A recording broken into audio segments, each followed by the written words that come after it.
আরে কি অবস্থা সবার? আমার অবস্থা খুবই ভালো। তো আমি বাসায় বসে বসে বানিয়ে ফেললাম 800 সিসির একটা কি বাইক, নাম জানি না এখনো, তবে বানিয়ে ফেলেছি। দেখুন, এর রয়েছে দুটা ডিস্ক ব্রেক, এই যে একটা এই পাশে আর একটা আছে এই পাশে, ধরু দেখা যায় না। তারপর এইখানের ট্যাঙ্কিটা 4B নকল করা হয়েছে। এই যে 4B এই পাশে একটাই, এখানে সুন্দর একটা ডিজাইন মেরে দিয়েছি। হ্যান্ডেলটা কি বলবো, হ্যান্ডেলটা একটু হ্যান্ডেলের মতোই। আর সামনে রয়েছে আকর্ষণীয় হেডলাইট।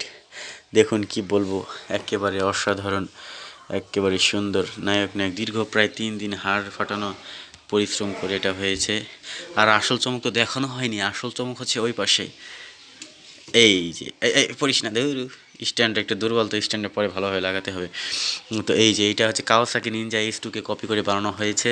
আর শুধু তাই নয়, এই যে এর রয়েছে দুটি সাইলেন্সার, দেখুন ভুম ভুম করে ফায়ার দেবে। আমি একটু আওয়াজ শোনাই।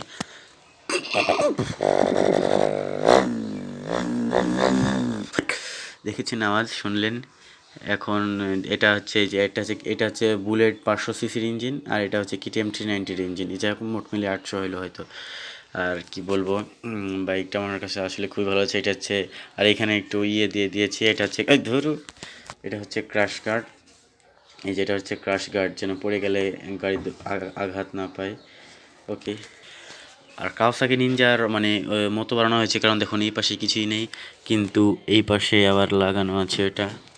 তো এই হচ্ছে আমার সে বিশ্ববিখ্যাত বাইক, যেটা টেবিলের অবস্থা দেখেছেন কি হয়ে গেছে এটা বানাতে, যে মালপত্র সব অগোছালো। আমার আরও একটা আছে, একটা হচ্ছে সুজুকি হায়াবুসা, আর একটা হচ্ছে, এটা হচ্ছে 500 সিসি, যদি ইঞ্জিন দুটো আড়াইশো আড়াইশো করে 500 সিসির একটা পুলিশ বাইক।